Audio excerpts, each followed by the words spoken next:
जय माँ काली। आज की वीडियो में हम ट्विन फ्लेम के बारे में जानेंगे। कई बार लोग ट्विन फ्लेम और सोलमेट दोनों को मिक्स कर देते हैं, पहचान नहीं पाते।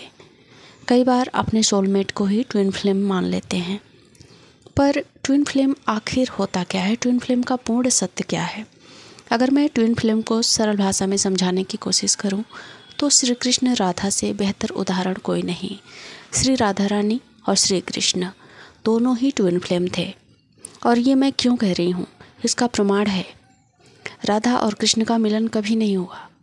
दोनों का वियोग, दोनों का प्रेम, दोनों का जो एक दूसरे के साथ जुड़ाव था, एक दूसरे का दर्द महसूस कर लेना, एक दूसरे की खुशी महसूस कर लेना, वो सब कुछ ट्विन फ्लेम को दर्शाता है।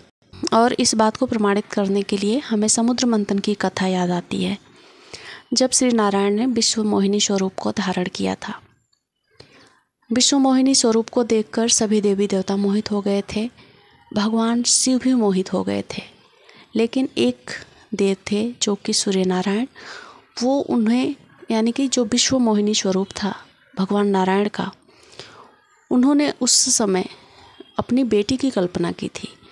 बाकी सब ने प्रेम का पत्नी की कल्पना की, पर वही एक देव थे जिन्होंने विश्व मोहिनी स्वरूप को अपनी बेटी के रूप में पाने की इच्छा जाहिर की। और उसी इच्छा को पूरा करने के लिए सूर्य नारायण के घर में, वृषभान के घर में राधा रानी का जन्म हुआ। तो इसका मतलब सीधा है कि श्री नारायण की ही आत्मा या फिर श्री नारायण का अंग ही राधा रानी है। और श्री नारायण श्री कृष्ण रूप में जन्मे तो हुए ना ट्विन फ्लेम। और इसी तरह से इंसानों के भी ट्विन फ्लेम होते हैं।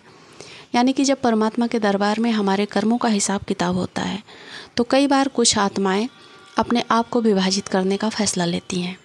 वो ईश्वर के सामने ये बात रखती हैं कि वो एक ही जीवन में 2 जीवन जीना पसंद करेंगी, आपको समझने की कोशिश करेंगी, आपको पाने की, फिर से अपने कर्मों को सुधारने की फिर से कोशिश करेंगी। तो उनका जो ट्विन फ्लेम का रूप होता है वो स्त्री पुरुष के रूप में होता है।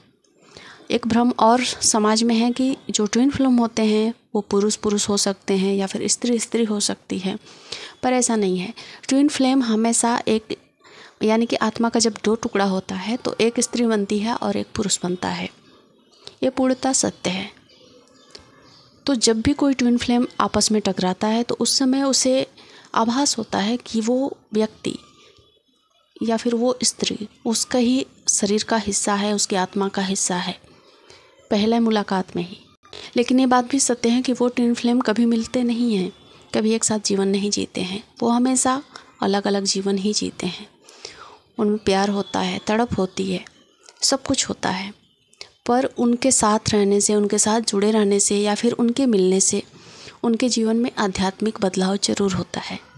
जब भी कोई ट्विन फ्लेम अगर आपके जीवन में आएगा तो आप कितने भी बड़े नास्तिक हों, ईश्वर को ना मानने वाले हों, आप अचानक से ईश्वर को मानने लग जाओगे। आपकी आध्यात्मिक जर्नी, आपकी अवेकनिंग, ये सब कुछ आपके जीवन में आएगा। तो इस तरह से जब भी ट्विन फ्लेम आपके जीवन में आएगा वो आपको आध्यात्मिक रास्ता ज़रूर दिखाएगा, ईश्वर के राह पर चलने को मजबूर करेगा। चाहे वो धोखे के रूप में हो, दर्द के रूप में हो, प्रेम के रूप में हो, किसी भी रूप में हो, वो आपको ईश्वर से जुड़ने का मौका देगा। पर ऐसा कभी नहीं होता कि ट्विन फ्लेम आप एक साथ जीवन जिए या फिर एक साथ उनका प्रेम पूर्ण जीवन पूरे अच्छे से, यानी कि 100 साल 80 साल जितना भी उनका उम्र है, वो एक साथ कभी नहीं जिएंगे। उनके जीवन में बिछड़ाव होगा, उनके जीवन में प्रेम होगा, और वो प्रेम बंधन ऐसा होगा कि जीवन में, यानी कि पूरा, और वो प्रेम बंधन ऐसा होगा कि एक बार होने के बाद दूसरे से उतना लगाव नहीं होगा। यानी कि आपको सोलमेट भी मिलेगा, आपकी शादी हो जाएगी दूसरे व्यक्ति से, आपका सोलमेट मिल जाएगा। सोलमेट क्या होता है? हमारे कर्म बंधन से जुड़ा हुआ व्यक्ति हमें मिलता है, चाहे वो पिता के रूप में हो, माता के रूप में हो, भाई बहन के रूप में हो, दोस्त यार रिश्तेदार, ये सब हमारे सोलमेट होते हैं। यानी कि इनके साथ कुछ कर्मों का हिसाब किताब होना बाकी रहता है। तो ऐसे व्यक्ति सोलमेट कहलाते हैं। चाहे वो पति पत्नी ही हो, बहुत ही ज़्यादा प्रेम है, बहुत ही ज़्यादा उनका जो जीवन है वो माधुर्य से भरा हुआ है, पर इसका मतलब ये नहीं कि वो ट्विन फ्लेम है। ट्विन फ्लेम कभी एक दूसरे के साथ जीवन नहीं बिताते, वो हमेशा अलग अलग जीवन बिताते हैं, पर एक साथ मतलब एक बार जीवन में वो ज़रूर आपके साथ जुड़ेंगे।